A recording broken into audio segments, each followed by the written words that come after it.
homelessness and ambitious state mandated housing goals, according to the landmark study that details bottlenecks and identifies potential policy reform. This research has been widely lauded by both elected officials and public agencies and the private real estate sector. And as a public universities, we feel we have a mandate to address these critical societal issues. As a reminder, we'll reserve some time at the end of the webinar to take questions, so please enter any questions you have via the Q&A function. And with that, I would be pleased to introduce Professors Gabriel and Kung. Well, good morning, everybody, and thank you, Tim. Thank you, Tim Kawahara, for the work that you do each and every day in leadership of the Ziman Center. We very much appreciate that. I'd also like to acknowledge Christina Green, who is our CFO at the Ziman Center and the leader of many of our initiatives, and Christina put together this webinar today. As Tim mentioned, the LABC Institute funded this study, and we're appreciative of their funding. And of course, most importantly, a thank you to Ed Kung for his very deep and excellent work in putting this study together. So with no further ado, Christina, let's go to the first slide. Christina, while you're putting it together, let me provide some introduction. Oh, there we go. And you'll see it momentarily in the front page to the deck, we're talking about streamlining the approvals process. And I sort of want to motivate why we're talking about this. The first point to note clearly, and of course, is that we have an egregious affordability problem here in LA, and not just in LA, but up and down the West Coast of the United States and in other parts of the United States. And I think it's incumbent upon all of us to realize that that affordability issue is not just an issue for those who are in critical need of housing. It's an issue for all of us, and it's an issue for all of us because lack of affordability is today suggested to be a primary factor in exodus of population from LA and exodus of jobs from LA, and the lack of arrival and creation of new jobs in LA. It's taking it's constraining viability of the city. It's constraining growth in the city. It's constraining vitality in the city. And for all of those reasons, lack of affordability is something that we all need to be concerned about. Now, the question is, what can we do about this lack of affordability? And that's where kind of Ed and I have started to pick through the pieces of the problem. And one piece of issue that rises to the surface and is the topic of the current report is, of course, the role of the city and the role of the city in terms of regulatory agencies that govern the so-called entitlement and approvals process. And the question really is the city a welcoming place for development? Is a city where development proposals are processed efficiently and in accordance with broadly held both leadership and community goals to create multifamily housing in the city, to create affordable multifamily housing in the city, or is the city instead somehow inadvertently part of the problem? We know that the new mayor, Karen Bass, and her staff are critically interested in the city being part of the solution as she seeks to clean up homelessness in the city and create housing options in the city. So the question is really down at its roots, what's going on with the approvals process? Is the system working well? Is it not working so well? What Ed and I heard, and we heard this early on through a series of anecdotal reports and discussions with developers and focus groups and all the rest, is that the approvals process is egregiously long, that it's highly uncertain, and that it's not only an impediment to bringing new multifamily housing forward, but it's also creating a situation where certain developers don't want to do business with the city. So with that as an introduction, Christina, let's go to the next slide as we again seek to motivate the problem and to begin to pick it apart. So the first slide describes a metric which is called share of renter households that are rent burdened. And we define rent burdened as a household that pays more than 30% of its income on rent. You can see here that LA, unfortunately, is an outlier on the high side, relative to the broad array of metropolitan areas that are indicated, in the sense that upwards to 60% of renters in LA pay more than 30% of their income on rent. Now, if that's not concerning, consider the following. There's another definition, and we don't have a slide here to show you, but the definition is severely rent burdened. And those would be households that pay in excess of 50% of their income in rent. And in that particular case, a full 1/3 of LA households fall into that category. So LA clearly is one of the least affordable places in the nation for renters, if not beyond. Next slide, please. At the lowest rung of the ladder, of course, is the homeless population. And we're certainly, all of us in the city of LA, aware of the really difficult humanitarian challenge of homelessness in the city of LA. You're probably aware of a new report that's been issued by the University of California, San Francisco, by the medical school, by a unit there that studies homelessness. It says economic factors are today the primary driver of homelessness, people that fall down the economic rungs to the point where they're in their car and then they're no longer in their car. And you can see that homelessness has risen. It's risen markedly over the period 2015 to 2020 here in Los Angeles. And not only, if that's not enough, you see that the orange portion of the bar, the share of homeless population, which is unsheltered, has risen very, very significantly. And because of that, again, and many other reasons, the mayor is trying to close homeless camps, clean up homeless camps, to build, to create shelter for this population. Next slide, please. Now, the state of California creates what are called RHNA housing goals, and RHNA stands for Regional Housing Needs Assessment. And the state basically assigns housing production or housing provision goals to all localities in the state. And it does this work on a periodic basis. And it does this work in part because we have a very long history here in the state of California of many localities, notably including higher income single-family home localities that have basically used their legal and judicial powers to shut down growth. And what I mean by that is to enact all forms of growth management that will basically constrain growth. And the state of California has said, you know, the most fundamental key to amelioration of affordable housing difficulties is to get new housing supply into the market.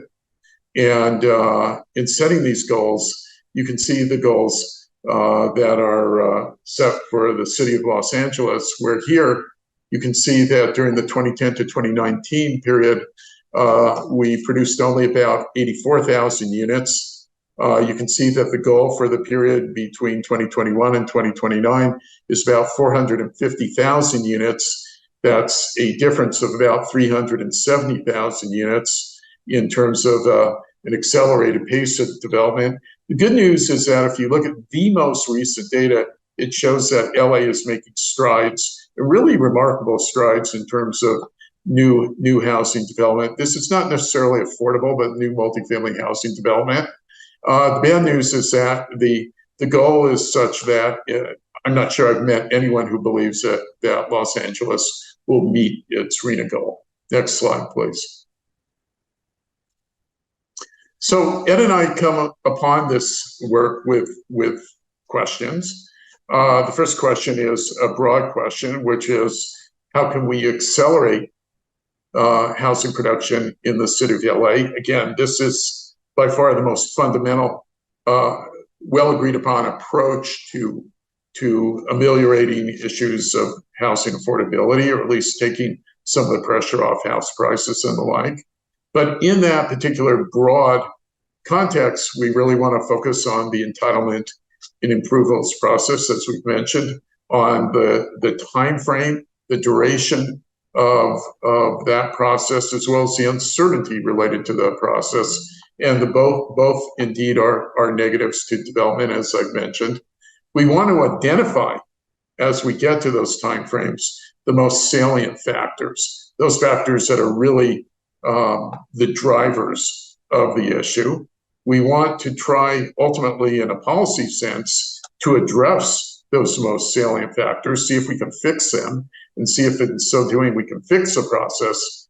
And then we want to provide quantitative estimates for all of you, for policymakers, for who's ever interested in how fixing this process, that is shortening approval times, would increase housing production in the city. So we want to give you a quantitative estimate of the importance of these factors to the broader issue. Okay, next slide, please. So as I mentioned, there are a couple of approaches. One I've kind of ran through a bit, which I'll call the qualitative approach. And this is where Ed and I went out and surveyed developers, talked to developers, provided developers with a written survey instrument, and asked about their experience with the approval process, about the causes of delays, and about their most promising areas for reform, as would be identified by the development community. Now, again, the problem with that approach, the approach has pluses and minuses. The plus is that it's informative, and it helps Ed and I as we formulate the empirical research to understand really the process in its totality, where the issues lie, et cetera. The problem with that approach is that it's difficult to draw conclusions from the approach because we engage with small samples. We engage with a handful of developers, and we don't know whether what we're hearing from those developers is representative of the larger totality of experience of the development community, or whether there's some what we call selection concerns, where we are getting a select story from just a handful of developers. And because of that, we turn to what I would perhaps immodestly call big data.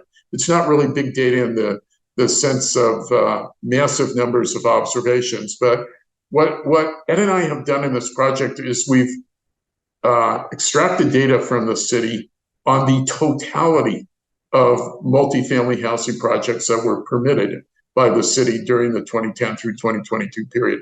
And what that means is that we're not extracting a sample, we're extracting every observation. And because we do that, we're going to be able to formulate conclusions about approval times, about construction times, about uncertainty, about factors that are salient to those approval and construction times that come from the full universe of data. And then we're going to run some statistical models that Ed will go through momentarily. And we're going to kind of not only estimate the role of individual factors in an explanation of those approval and construction times, but we're also going to use a model to run what we call policy simulations. We're going to sort of ask what if questions, and we're going to look at some of the Mayor Bass executive directives, and we're going to kind of do some work in assessing the quantitative importance of some of the policy initiatives. So next slide, please. So just to give you a sense of what the universe looks like, there were about 2,700 multifamily development projects that were issued a building permit in the city of LA between 2010 and 2022. Those 2,700 projects translate into about 120 units, of which 120,000 units, of which roughly 103,000 were what we call market rate. Another 17,000 were designated as affordable. We observe for each of those projects, each of the entitlement and permit application dates. We observe the approval dates for each of those entitlements or approvals, and we observe the date of issuance of the certificate of occupancy. In other words, the date at which the building is open to be occupied and to go into business, so to speak. And we formulate on that basis two timeframes that we wish to plumb and understand. One is what we call approval time. And we define approval time from the date at which the first permit or entitlement application was submitted until the date of building permit issuance. We call that approval time. And then the second metric is called construction time, and that is the time frame from building permit issuance to certificate of occupancy. So with that, by way of introduction, I'm going to turn it over to my esteemed colleague and friend, Ed Kung, and Ed will take you through the analysis that we do and some of the findings.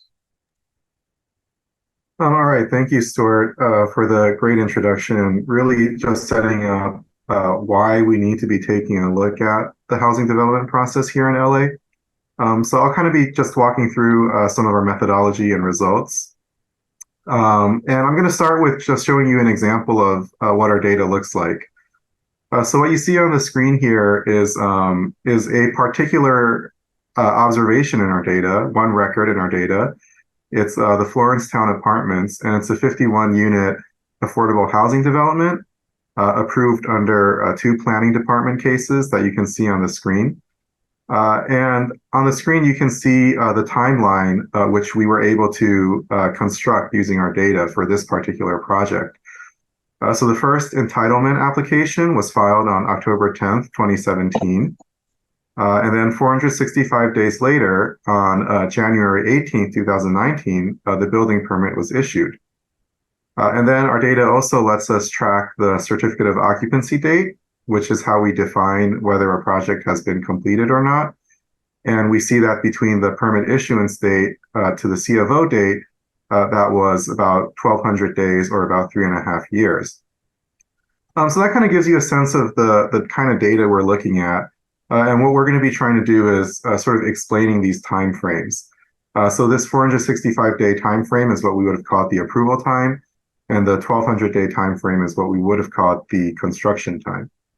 And just in case you're interested, this one did happen to be one of the projects that we also surveyed in our qualitative survey, and the developer cited COVID issues and some issues with DBS as their causes for delay.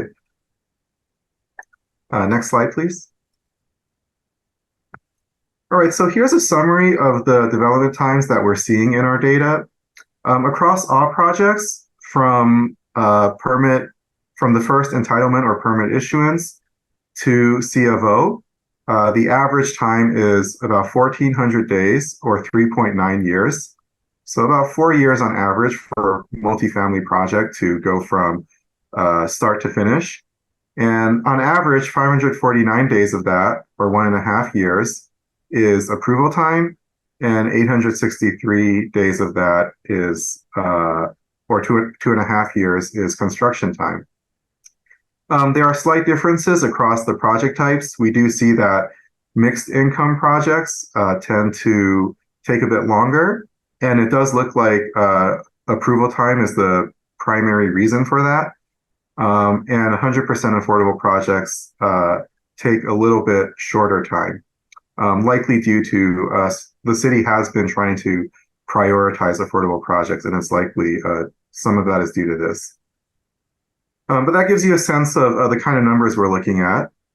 Next slide, please.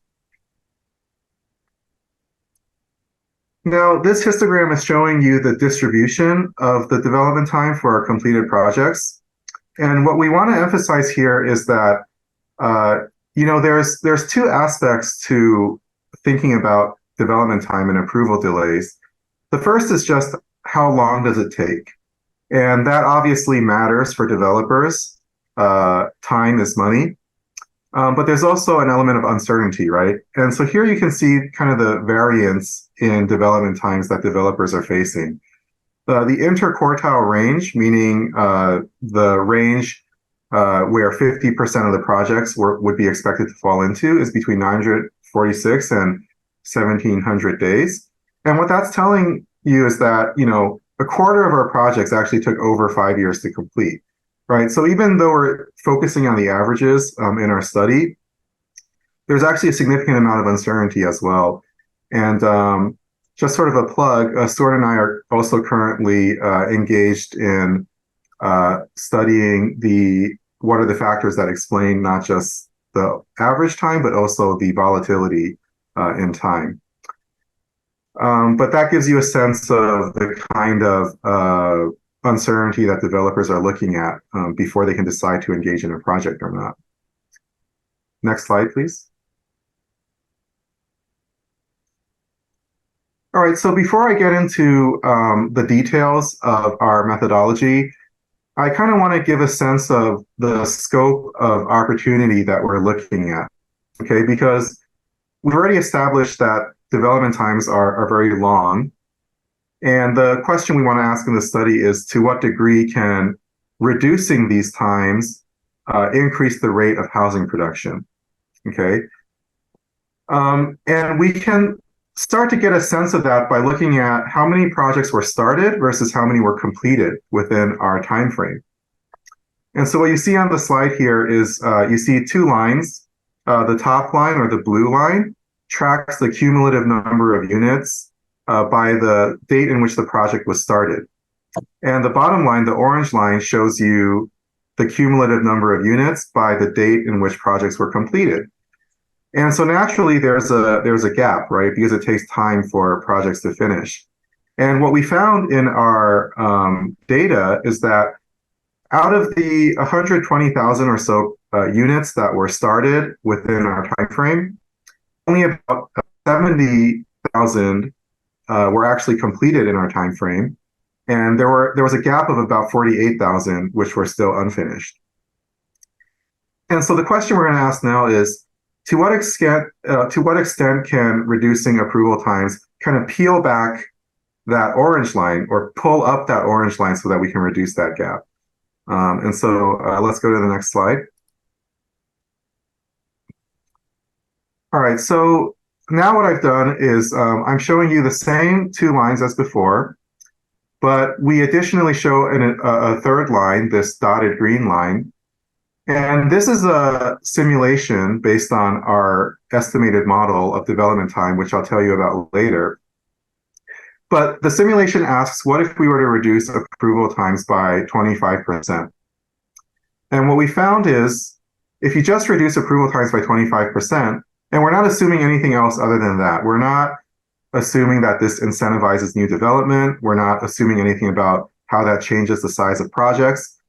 Given the set of projects that we already see in the data, if you were just to reduce the expected approval time by 25%, how many more units would we expect to have been completed within our data time period?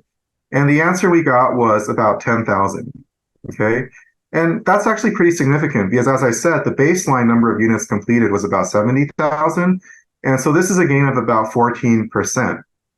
So reducing approval times by 25% simply by pulling projects forward in time would have increased the housing production rate about 14%, okay? Next slide, please. And so, we would argue that that previous 14% was a conservative estimate because, as I mentioned, that effect doesn't assume anything about incentives, right? But we do know that if you were to reduce approval time, if you were to reduce uncertainty, that would actually incentivize more developers to build more projects. In fact, there's a study from the Turner Center at UC Berkeley where they also ask what would happen if you reduced approval times in 25%, also using data from Los Angeles. Now, their methods were somewhat different because they didn't have the fine-grained timeline data that we had, but instead they used the financial model. And so their thought experiment's a little different. Their thought experiment was, if we reduced approval times by 25%, based on some assumptions about how that affects the financial viability of projects, how many more units would be incentivized, would become financially feasible, right? So that was their question. And what they found is that if you were to reduce approval times by 25%, they estimated that you would get 10% more development because you would make 10% more units financially feasible. And so what now we're doing in this chart here is a simulation where we combine those two estimates. So we assume that reducing approval times by 25% would incentivize 10% new development. And so that's the red line you see. You see a 10% increase in project starts. And then combine that with the pull forward effect of pulling projects forward in time, and we get a gain of about 18,000 units over this time period. And that's a 25% increase over the baseline of 71,000 units. And so just to recap, we have two kind of key findings here that highlight sort of the scale of the opportunity. The first is that reducing approval times can, in and of itself, without having to assume anything about the counterfactual behavior of developers, would by itself significantly increase housing production. If we then consider how it would incentivize new development, the gain would be even larger, right?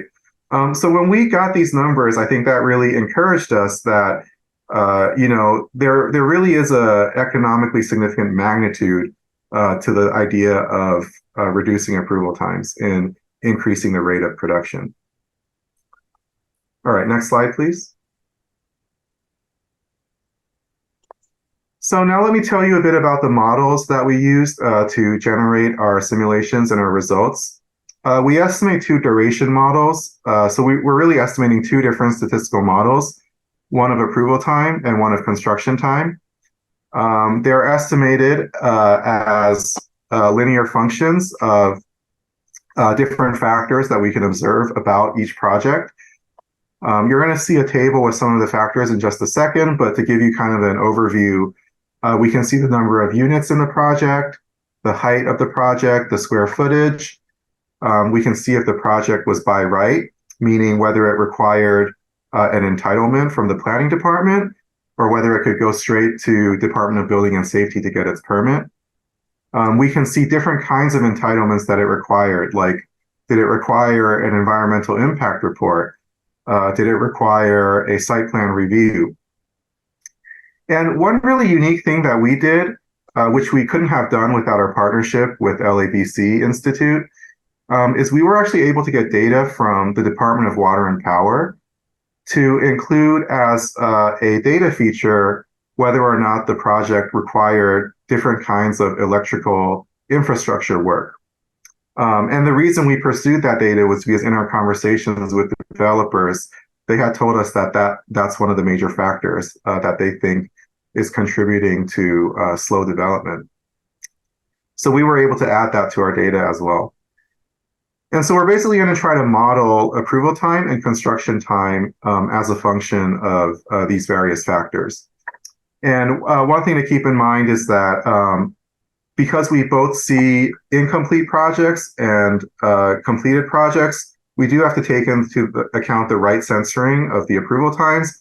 And, we make sure that we do all the correct econometric techniques in order to take those things into account. All right, next slide, please. So I'm just showing you here just some selected results from our regression models. The way you want to read these numbers, I'm showing you two columns. The columns are the results from each of our two different models, the model for approval time and the model for construction time. And the numbers you see there are what our model estimates is the contribution of a particular factor to approval time or construction time. And that effect is measured in days. So if you look at the row that says affordable for approval time, you see a minus 106.2. What that's saying is that if you're a affordable project, 100% affordable project, we estimate that your approval time is going to be on average 100 days less than a market rate project. And then for mixed income, you see 101.5. That means on average, if you're a mixed income project, your approval time is going to be 101 days longer than a market rate project. You can see minus 197 for by right. That means by right projects took 197 days shorter to approve. So, you can look at the table. I won't sort of go through each and every one of these numbers, but let me highlight a couple of them that I think are especially interesting to point out. So if you look at construction time, it looks like height is the most significant factor. That makes sense, right? Taller buildings take longer to build. If you look at approval time, we can see a couple of factors are really standing out, right? So CPC there stands for City Planning Commission. So if you were required to get an approval from the City Planning Commission, that would have taken about 192 extra days. EIR is a really big effect, Environmental Impact Report. If you had to do that, on average, it takes 500 extra days, right? So extremely impactful. SPR stands for Site Plan Review, 100 extra days. Let me turn to construction time and talk about a few of those numbers. CPIOC stands for Community Plan Implementation Overlay Compliance. OVR stands for Overlay Review. In our discussions with developers, they told us that these sort of overlay reviews actually do add a lot of time. And it looks like these required entitlements actually come during the construction period. And so they seem to add to the construction period. And finally, if you look at our two variables relating to electrical infrastructure, Power OH stands for whether you require an overhead circuit installation, and Power UG stands for whether you required an underground circuit installation. And you can see that both of those add significant time to the construction time, especially underground, which adds about 180 to the construction time. And underground even adds to the approval time, which may suggest that these are sort of more complicated projects. All right, next slide, please. So hopefully that gave you a sense of, what are some of the major factors that contribute to approval and construction time. But the thing is, and we saw, for example, that EIR had a really big effect, right? 500 days. But one thing we need to keep in mind is that not every project required an EIR. So in this chart, what we're doing is we're measuring the overall salience of each factor. And by salience, we mean their effect multiplied by the number of units that were influenced by them. Okay, so EIR, although it has a big effect on the projects that required EIR, not too many projects required it, and so it has a lower salience. Okay, and since it's the effect multiplied by the number of units, the numbers here are measured in unit years. So let me explain that. So if we look at the first number on by right, it says 48,000. So what our model is telling us is that if you were to take all the projects that were not by right and turn them into by right projects based on our estimates, you would have accelerated 48,000 units by 1 year. So you would have pulled forward 48,000 units by 1 year. And so maybe not surprisingly, we found that by right is the most salient factor, partly because it has a relatively large effect in and of itself, and there are many units which were not by right and required entitlements. What kind of surprised us, although maybe not so surprising based on our conversations with developers, is that requiring underground power installation was the second most salient factor. And by the way, this is not realistic, but if you were to somehow just turn off the contribution of requiring an underground circuit installation, you would have accelerated production of 46,000 units by 1 year. Okay, so that's how you kind of read this table. And so we find that by right and underground power are the two most salient factors, followed by CPC, then SPR, and then a whole host of other things that are sort of in the same ballpark in terms of their overall salience. All right, next slide, please. So one of the features of our models is that we can do different kinds of experiments and simulations. We can take the projects that we observe in our data and we can fiddle around with their features, and we can say, okay, what if we turn this thing off or turn this thing on, or we shorten this effect or shorten that effect, and we can then sort of simulate how many additional units would have been completed within our time span. And for these simulations, we're using only the pull forward effect. We're taking the project starts and units as given, so no change there. And all we're looking at is how many more units would have been finished in our time span out of those units started. And so in a sense, as we mentioned in the report, these simulation estimates can be thought of as conservative in nature. But here's our first simulation, which is we tried to simulate what the effect of Mayor Karen Bass's first executive order would be. And just as a reminder, the mayor's executive directive number 1, I'll just call it ED1 from here on out. ED1 exempts 100% affordable housing from discretionary review, and also requires that permitting on 100% affordable housing be completed within 60 days, okay? And so with our model, we can simulate what the effect of that would be. And the first bar you see on the left side of the chart is our result there. And so we found that if the mayor's ED1 had been in place during our time frame, which was 2010 to 2022, 2,300 additional affordable units would have been created. And that's pretty big. It's a 25% gain over the actual number of affordable units created.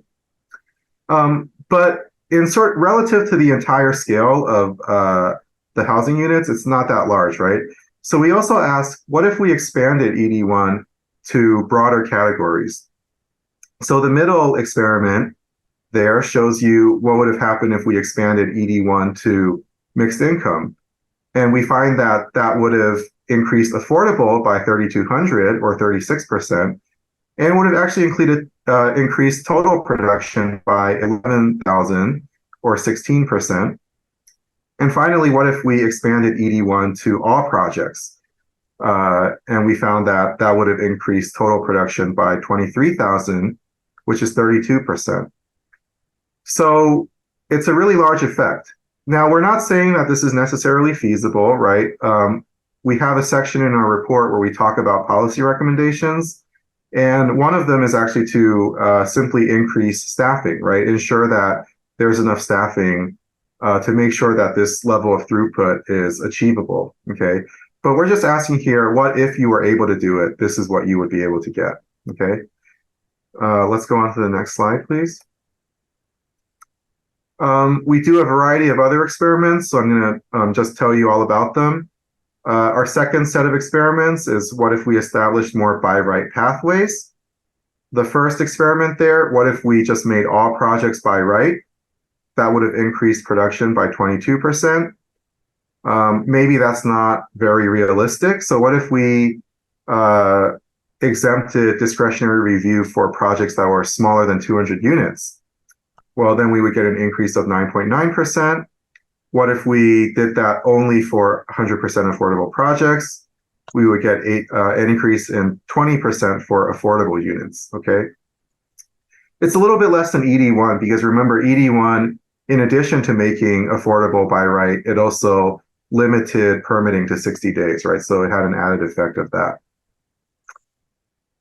Next slide, please. As we saw from the data, power installation was a major factor. So now we ask, okay, what if we cut the time it takes to, or we cut the effect, the contribution to development time by half, okay?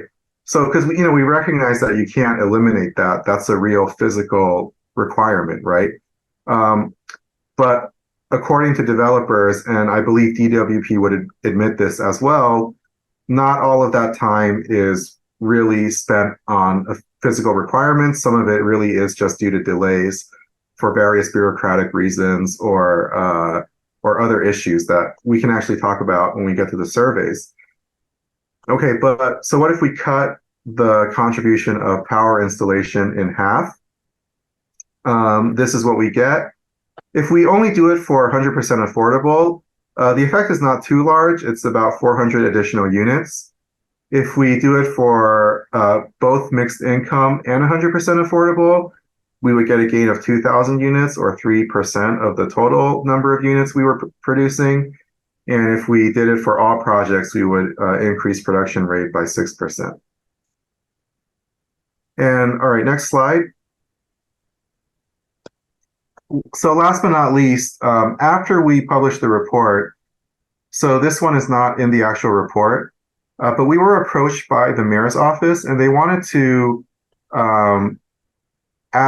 to see some results for different levels of affordability within mixed income. Because, mixed income projects, they're basically projects where the city gives you some incentives if you agree to restrict a certain percent of your units to income restricted units. And you can restrict different levels of that, right? Like how many units out of your total do you restrict? And so we look at by right for mixed income that are less than 10% affordable and mixed income that are more than 10% affordable. Okay, and that's sort of the major bifurcation that we see in the data. So the first experiment there is one you've already seen. What if we make 100% affordable projects by right? We would increase affordable production by 20%.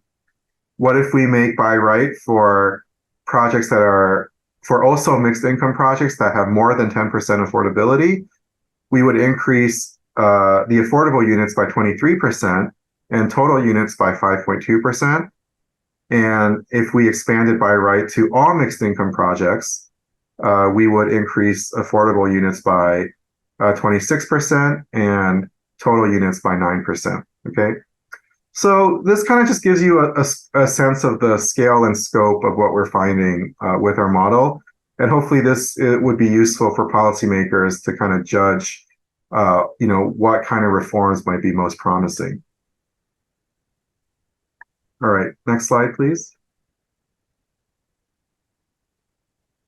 So that was all I had to say for the quantitative results. And so with the time left, let me walk you through some of the qualitative results that we got from doing our survey and talking to developers.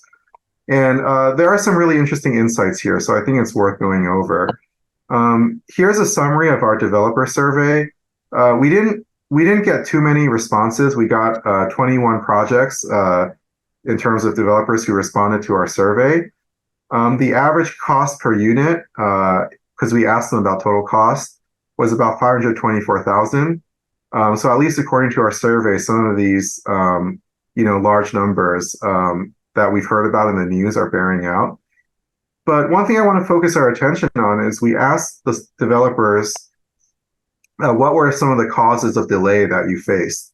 What were things that took unexpectedly long in your development process?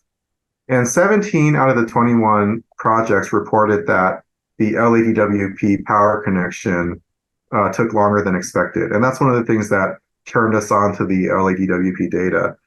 The second most was errors or problems with getting the DBS permit, followed by errors or inconsistencies across city departments. And that's something we heard a lot, which is that one issue is that city departments don't really talk to each other, and they sometimes give conflicting requirements to developers, which then takes time to kind of resolve and figure out who we're supposed to be listening to. Community opposition was 5 out of the 21 projects. Interestingly, mostly for the affordable projects. And there were actually a host of a bunch of other issues. And you can take a look at the report to see what some of those are. Next slide, please. Here are some interesting quotes that we got from the survey. I'll just read a few of them to you. These are some of the ones that we found most insightful or interesting. So first, quote, "The challenges contractors face with the city of Los Angeles is the delayed approvals and the changing of plans after they have been approved. This causes delays with development and also increases cost." So this idea that developers feel like things get changed on them in the middle of the process is something that we've heard over and over again. Second quote, "The biggest challenge was to bring LADBS inspectors on the same page as city council on the decisions and guidelines that were taken into account for the transition from R1 to R2. So again, errors and inconsistencies across cities' departments. And quote 3, a lot of time could have been saved if the various departments communicated better with each other to minimize redundancy and inefficiencies. Each department had their own requirements, which at times conflicted with other departments. This problem could have been avoided if LADBS had one agency to sign off on all clearances, like having a clearinghouse to run smoothly. So you can see here that developers are really sort of highlighting just sort of, snags that occur in the bureaucratic process when there are so many cooks in the kitchen, right? So let's move on to the next slide. So we would characterize our interview responses as largely consistent. So by the way, besides the survey, we also had a number of conversations with developers and with city officials. And everyone we interviewed, whether from the city or from the development side, they mentioned just the overall complexity of the process. No one really blamed the delays on any single issue, although we would say the most consistent thing that came up was indeed delays associated with electrical infrastructure. One city official blamed the situation on lack of coordination, both across and within city departments. All right, so I'm running out of time, but I think I can get through in just 1 minute. But besides this electrical infrastructure, there was no single issue that really consistently surfaced other than the complexity of the process. Both developers and city officials called the process fragmented with no accountability. One city official noted to us that the projects that turned out the most efficient are the ones in which everyone was in the room communicating with each other. And that echoes what we heard from one of our developers who said that their smoothest projects required the help of a director of affordable housing production, which is an office in the mayor's office that has the authority to kind of shepherd projects along and make decisions about the process. Both developers and city officials that we talked to reacted positively to the idea of a centrally managed information system to make sure that there's a common touch point where a user can log in and kind of see exactly where things are in the development process and what sign-offs are required and who's responsible for doing those sign-offs, so that it's always clear whose ball the court is in. So that's something that both sides reacted very positively to. All right, next slide. Thank you.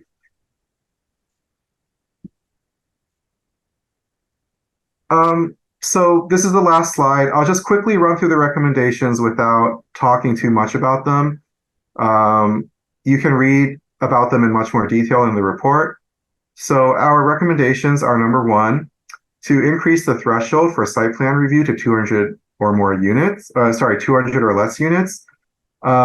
That is basically kind of making things along the lines of making things by right for projects that are 200 units or less. Expand and make permanent the mayor's executive directive. One thing we want to emphasize is that we don't want the acceleration to come from pulling projects forward in the queue, but rather an increase in the overall throughput. That's something we want to emphasize. Number 3, implement a master plan to create more by right pathways.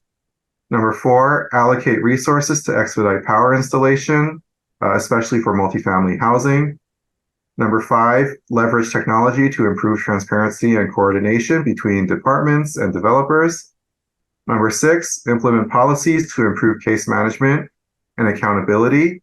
This could involve tying performance metrics to housing production outcomes, for example. And finally, number 7, we need to be aware that the city itself has limited resources.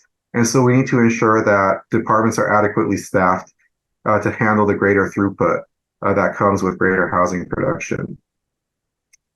So with that being said, thank you all for your time. Thank you, Tim, and thank you, Christina, for organizing. And I think Stuart and I are happy to take any questions. Great. Thank you. Thank you, Stuart and Ed. Appreciate it. Really important report and brings to light, some very important issues with respect to getting more housing production done. Looks like Stuart was busy answering a bunch of questions in the chat box already, but I did notice that there's a number of questions from Andre that Stuart, you indicated you had an interest in answering. There's several, so I'll just let you answer whichever one.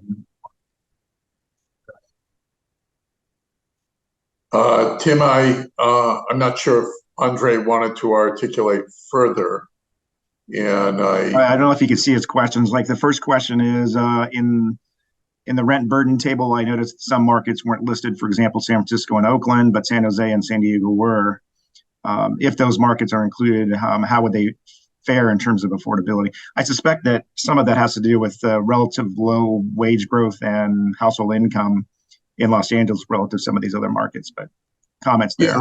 Yeah, I think, Andre, and for others, the takeaway here is that coastal California, and in particular, the LA metro area and the San Francisco Bay Area are outliers in an adverse sense with respect to affordability in the United States. Whether LA is 1 or 2 or 3 is perhaps a bit less important. And by the way, Andre, we agree with your concern that not all cities are listed in this table, and this is something that could easily be improved upon. But again, if you were to name the outliers in the United States, they would include both San Francisco and LA with a similar, really troubling level of housing affordability. Yeah, Andre has several. I'll just ask one more. Did finance act as a driver for securing completion, whether that was related to securing rental subsidies, for example, project-based vouchers or other funding sources as opposed to permitting? Yeah, so project-based vouchers would be entirely relevant to the 100% affordable category. They might be relevant in some small degree to the mixed income category. Basically, this was beyond the scope of this study, as I think we've indicated. What we've done in the study is really not taken a dive into developer-related issues that are associated with some of these delays, but rather to do something that was very simple. And that is, again, to take the universe of all projects, and in the context of that universe, to simply establish regularities in delay or regularities in timing. Now, these regularities in delay or timing could come from multiple different sources, and clearly one of the big hypotheses on the table is that the city and its protocol and procedures and dragging of its feet and all the rest is a big part of the issue. But we're not arguing that the city is the only part of the issue. It's just that developers, on average, when you wash out across those who encounter financing related delays and those who don't, on average, we have identified, as Ed has indicated, the really salient and troubling features of the approval process that are associated with those delays. I don't know if Ed wants to add there or not. I don't have much to add on the financing issue. Unfortunately, we just don't have good data on that, so it's very hard for us to say much about the contribution of financing, although we are aware that that is a significant source of uncertainty as well. I think Andre had another question about the C of O. Why did we use the final C of O? Again, that's what we see in the data. We would love to have looked at TCOs as well, but we don't have any data on that. Great. Sarah has a question. What types of developers were interviewed and quoted as part of the research? For example, for-profit, nonprofit, 100% affordable developers. Who did you interview during the surveys? We interviewed, we interviewed a spectrum. Yeah, both mixed income and market rate and 100% affordable. Yes. Great. And Jennifer has more of a comment, but also may be a question, and it's that you should include Southern California Gas as one of the departments that causes major delays. Obviously, DWP was cited in the report as being a major factor, but what about SoCal Gas or other utilities? I guess the reason for that is kind of twofold. One is that we heard significantly in anecdotal reports and in conversations with developers that really there was a problem with DWP in particular that needed to be looked into. And the second being that we were able, and again, as Ed indicated, with the help of LABC, for the first time to extract a publicly available data set from the DWP that allowed us to at least engage in systematic analysis of these delays where Ed did some fancy matching and was able to match the DWE data to the project level data so we could really kind of compare what was going on an apples and apples basis here. So data availability plus commentary led us to focus on the DWP. Yeah, Michael has a question, and whether this is related to CAS. CAS is another area of delay for affordable housing. We have projects that inspectors delay due to dimensions being off very slightly. Any thoughts on CAS? CASP is the accessibility requirement, right? Correct. Yeah, we do have ADA compliance, any of that. Yes. Yeah, absolutely. In some of the developers that we talked with, that issue came up, where they have to get a neutral accessibility consultant. And that's another aspect in which requirements change on them, right? Yeah. We don't have data on that. I believe in LA, these requirements were added, I think, in 2016 or 2017. So I think they would have affected a smaller fraction of our data. But absolutely, we've heard that this may be a problem currently. Yeah. Okay. And it would be another thing that, one of the things that developers really reacted positively to is getting all the requirements up front. Yeah. And get departments to commit to those requirements up front so that they don't have changes down the road. And if CASP could be one of those things that you get up front, that would eliminate some of these problems that they face down the road. Yeah, unfortunately, we're just about out of time. So maybe just one more question comes from Gil Dembo. How does LA compare with other cities on time approval process for permitting? Did you look at any other, even anecdotally, any other cities? I know San Diego's been pretty aggressive. Yeah, Gil, we don't have systematic analysis of that question, so I'm sorry that we can't answer it precisely. Clearly, the reason for going into LA was, again, sort of the informal anecdotal nature of identification of real concern that existed with respect to LA. It's certainly worthy to create some comparison sets. We did become aware during the course of this project that there are some solutions to particularly egregious parts of this delay that have been offered in places like Sacramento and San Diego that seem to be helping. For example, Ed identified when he was speaking of the regression results of the fact that an EIR, if you have to undertake an EIR for a project, it'll add about 450 days to approval time. And we learned of practices that have been implemented in San Diego and Sacramento, and actually spoke with mayors in those areas, et cetera, whereby certain transit-oriented communities or other big parts of a development plan for a city could be put under an umbrella EIR, which would negate or mitigate the need for an individual project level EIR within that transit-oriented community.